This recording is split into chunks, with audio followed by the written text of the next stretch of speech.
Assalamualaikum warahmatullahi wabarakatuh. Perkenalkan, nama saya Imelda Rahmanita dari kelas PGSD 2B. Di sini saya akan menyampaikan materi tentang model pembelajaran inquiry, di mana ini untuk memenuhi tugas akhir mata kuliah strategi pembelajaran. Baik, di sini saya akan membahas 4 topik. Yang pertama itu ada pengertian dari model pembelajaran inquiry, lalu yang kedua ada karakteristik pembelajaran inquiry, yang ketiga ada sintaks pembelajaran inquiry, dan yang keempat ada kelebihan serta kekurangan dari pembelajaran inquiry. Yang pertama ada pengertian dari model pembelajaran inquiry. Di sini ada menurut para ahli. Yang pertama itu menurut Usman 2005, ia menyatakan bahwa inquiry adalah suatu cara penyampaian pelajaran dengan penelaahan sesuatu yang bersifat mencari secara kritis, analisis, dan argumentatif dengan menggunakan langkah-langkah tertentu untuk menuju suatu kesimpulan. Lalu yang kedua menurut Kunandar 2010, ia menyatakan bahwa pembelajaran inquiry adalah kegiatan pembelajaran di mana siswa didorong untuk belajar melalui keterlibatan aktif mereka sendiri dengan konsep-konsep dan prinsip-prinsip. Lalu guru di sini juga mendorong siswa untuk memiliki pengalaman dan melakukan percobaan yang memungkinkan siswa menemukan prinsip-prinsip untuk diri mereka sendiri. Jadi dapat disimpulkan bahwa model pembelajaran inquiry atau inquiry learning merupakan model pembelajaran yang menuntut peserta didik untuk melakukan proses dalam menemukan pengetahuannya secara mandiri lewat serangkaian investigasi, pencarian, eksplorasi, dan mengarahkan peserta didik untuk melakukan percobaan atau penelitian untuk memecahkan suatu permasalahan. Atau peserta didik dapat mengetahui suatu materi pengetahuan yang sedang dipelajarinya. Yang kedua, di sini ada karakteristik dari model pembelajaran inquiry menurut Anam 2017, diantaranya yaitu yang pertama, menekankan pada aktivitas peserta didik secara maksimal untuk mencari dan menemukan. Di sini artinya menempatkan peserta didik sebagai subjek belajar.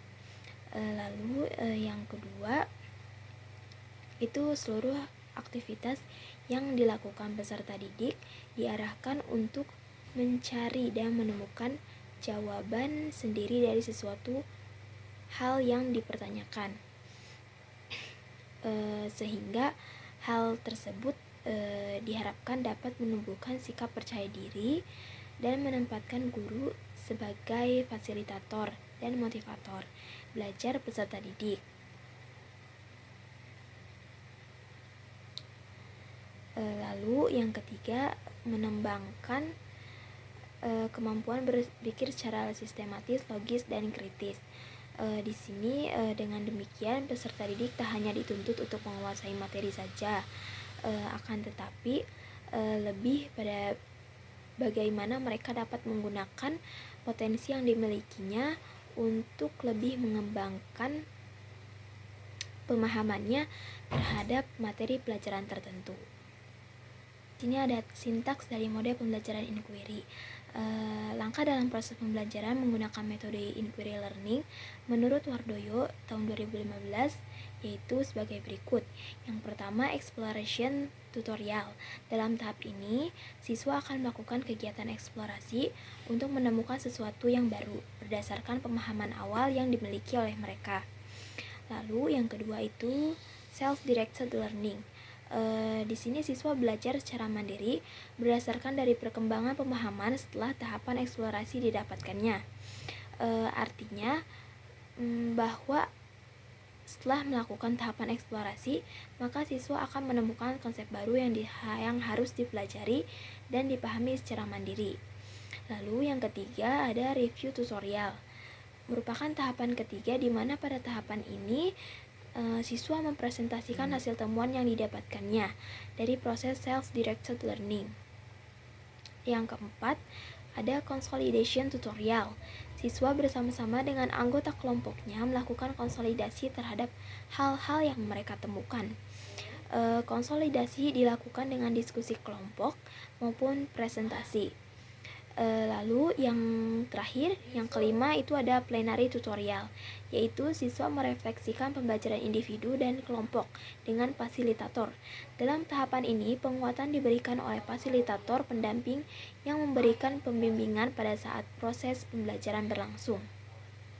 Pembahasan yang keempat ini ada membahas kelebihan dan kekurangan dari pembelajaran inquiry. Yang pertama ada kelebihan inquiry menurut Rostia 2012. Yang pertama itu dapat membentuk dan mengembangkan self concept pada siswa sehingga siswa dapat mengerti tentang konsep dasar dan ide-ide pokok dengan lebih baik. Lalu yang kedua, membantu dalam menggunakan ingatan dan transfer pada situasi proses belajar yang baru. Yang ketiga, mendorong siswa untuk berpikir dan bekerja atas inisiatifnya sendiri, bersikap objektif, jujur, dan terbuka. Yang keempat, mendorong siswa untuk berpikir inisiatif dan merumuskan hipotensa sendiri. Lalu yang kelima, memberikan kepuasan yang bersifat intrinsik. Yang keenam, situasi proses belajar menjadi lebih merangsang. Yang ketujuh, mengembangkan bakat atau kecakapan individu. Yang kedelapan, memberi kebebasan siswa untuk belajar sendiri. Yang kesembilan, dapat menghindari siswa dari cara-cara belajar yang tradisional. Dan yang terakhir, yang kesepuluh, dapat memberikan waktu pada siswa secukupnya sehingga mereka dapat mengasimilasi dan mengakomodasi informasi. Selanjutnya ada kelemahan dari model pembelajaran inquiry. Menurut Suherti 2016 adalah sebagai berikut. Yang pertama, kesulitan pengontrolan kegiatan dan keberhasilan peserta didik. Lalu yang kedua, model pembelajaran inquiry sulit dilaksanakan karena terbentur dengan kebiasaan peserta didik dalam belajar.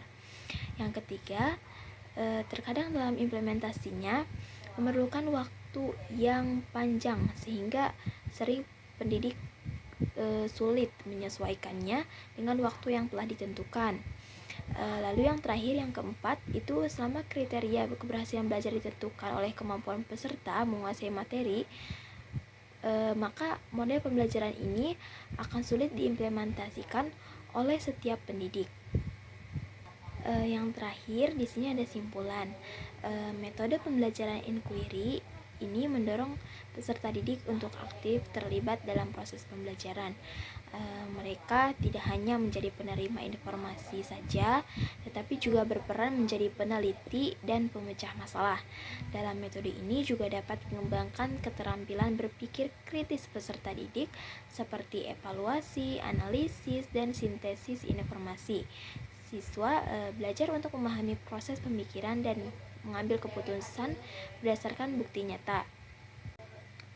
Sekian pemaparan materi dari saya. Wassalamualaikum warahmatullahi wabarakatuh.